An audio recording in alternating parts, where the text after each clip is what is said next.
Now let me quote you from ancient script. Here's what it says. If you cannot see, you perish. You die. We've all got to have a future to work for.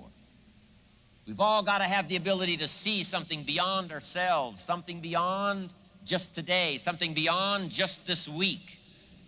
The future. Setting your goals.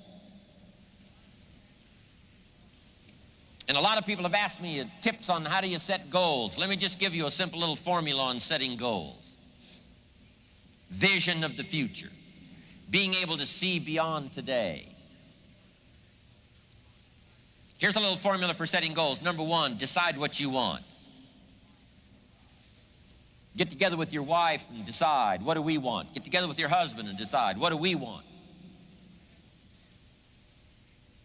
Get together with the family, make some decisions. What do we want? Where do we want to go? What do we want to do? What do we want to have? What do we want to share? Then some of this has got to be personal. What do I want?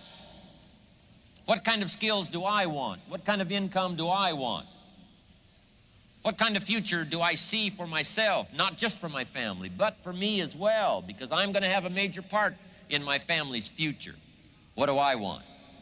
Get together and decide. Now here's number two. Write it down. Put it on paper. Sometimes you got to take things out of your head. Not just operate out of your head.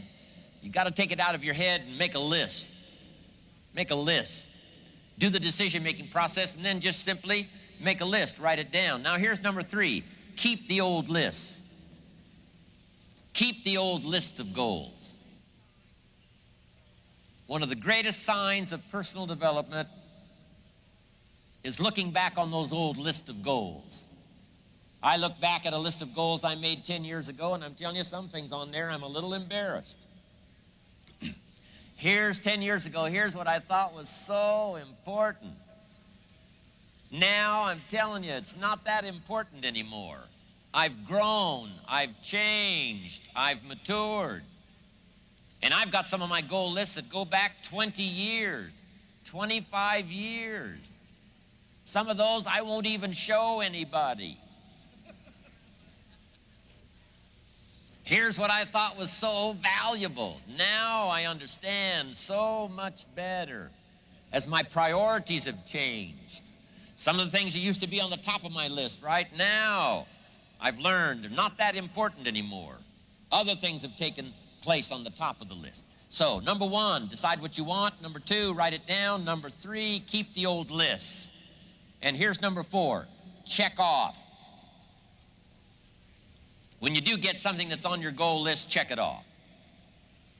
The first time I came to Spain many years ago, I happened to have my journal with me that had the list of goals in it. One of them was to someday go to Spain. And I had that journal with me, and when the wheels touched the runway in Madrid, I got out that list and I checked it off.